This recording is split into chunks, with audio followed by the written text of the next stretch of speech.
लाल ताऱ्याचं असतं. भारतीय राजकारणाच्या पटलावर गेल्या 5 दशकांपासून आपली एक वेगळी स्पेस राखून असलेल्या डाव्या विचारधारेचा आता जो संकोच झाला आहे तो अनाकलनीय नक्कीच नाही. भारतात आता एकाही राज्यात कम्युनिस्टांचे सरकार उरलेले नाही. 50 वर्षांच्या प्रदीर्घ प्रवासानंतर आलेला हा टप्पा म्हणजे भारतीय साम्यवादाच्या अस्तमानाची नांदी आहे.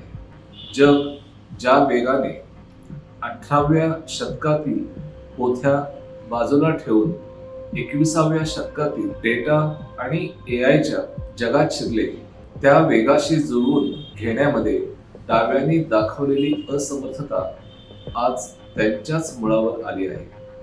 ही निव्वळ एका पक्षाची हार नाही, तर बदलाला कायमचा विरोध करणाऱ्या एका जडत्ववादी मानसिकतेचा झालेला हा पराभव ठरला आहे. पश्चिम बंगालमध्ये 34 वर्षांची सत्ता गमावल्यानंतरही डाव्यांनी कोणताही बोध त्यातून घेतला नाही, हे आता स्पष्ट झाले आहे.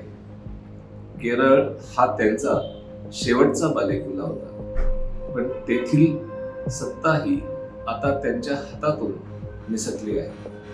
डाव्यांच्या या ऱ्हासामागे सर्वात मोठे कारण म्हणजे त्यांची भाबडी आणि कालबाह्य झालेली आर्थिक धोरणे. आजही ते कामगार वर्गाच्या हिताचा आव आणतात. रशियन क्रांतीच्या आणि मार्क्सच्या ग्रंथांच्या मखरात बसून जगाकडे पाहत आहेत, ही दुर्दैवी गोष्ट. हे म्हणजे वाफेच्या इंजिनावर चालणाऱ्या रेल्वेने हायपरलूपशी स्पर्धा करण्यासारखे झाले. डाव्यांची दुसरी मोठी चूक म्हणजे त्यांनी मध्यमवर्गीयांच्या आकांक्षाकडे केलेले अक्षम्य दुर्लक्ष. 1991च्या आर्थिक उदारीकरणानंतर भारतात जो एक मोठा मध्यमवर्ग उभा राहिला, त्याला डाव्यांनी कायमच भांडवलदारांचे दलाल म्हणून हिणवले. ज्या मध्यम वर्गाला प्रगती, जागतिक बाजारपेठ आणि खासगी गुंतवणुकीची ओढ लागली होती, त्या वर्गाशी डाव्यांचा संवादच तुटला. आजचा मतदार हा अधिक व्यावहारिक झाला आहे. त्याला सवंग घोषणा नको, तर त्याला निकाल हवे आहेत. भाजप किंवा इतर प्रादेशिक पक्षांनी मतदारांच्या या आकांक्षा पकडल्या.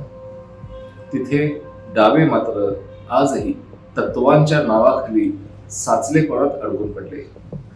जागतिक स्तरावर पाहिल्यास चीनने साम्यवाद आणि भांडवलशाही यांचा जो एक अजब कॉकटेल तयार केला, तो भारतीय डाव्यांना कधीही पचला नाही.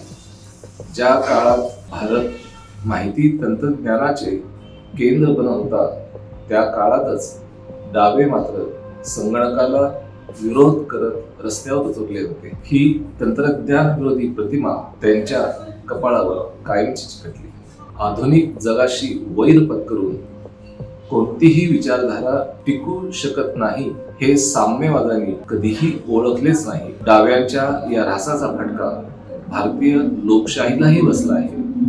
एक काळ असा होता की डावे पक्ष हे संसदेत सरकारवर वचक ठेवणारे आणि जनसामान्यांचे प्रश्न ताकदीने मांडणारे विरोधी पक्ष म्हणून ओळखले जात होते. आज तो बौद्धिक वचक संपला आहे. विरोधकांची जागा आता केवळ आरडाओरडा करणाऱ्यांनी घेतली आहे. तिथे डाव्यांची विश्लेषणात्मक मांडणी हरवली आहे. येथे एक कळीचा मुद्दा असा की भारतात आता डावं राजकारण उरलेलं नाही का, याचे उत्तर दुर्दैवाने नाही असेच आहे.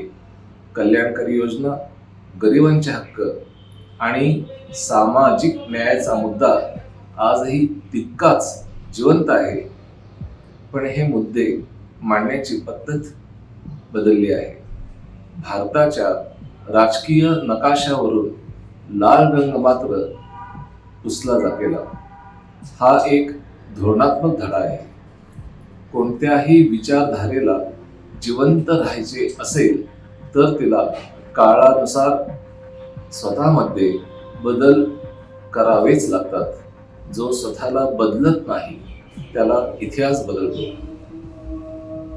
50 वर्षांच्या प्रदीर्घ सत्तेनंतर डावे आज ज्या वळणावर उभे आहेत तिथे त्यांना आत्मचिंतन करण्याशिवाय दुसरा कोणताही पर्याय नाही. पण दुर्दैव असे की ज्या विचारधारेत आत्मटीका हा पूर्वलीचा शब्द होता तिथेच आता केवळ अहंकाराचे इमले उरले आहेत. राजकारण हा शेवटी आकांक्षेचा व्यापार. ज्याच्याकडे लोकांच्या स्वप्नांना वाव देणारी धोरणे आहेत तोच राज्य करू शकतो. लाल ताऱ्याचा हा अस्त म्हणजे भारतीय लोकशाहीतील एका मोठ्या पर्वाचा शेवट ठरला आहे. हा लाल बावटा आता इतिहासाच्या पुस्तकातच फडकत राहील हे मात्र निश्चित. धन्यवाद.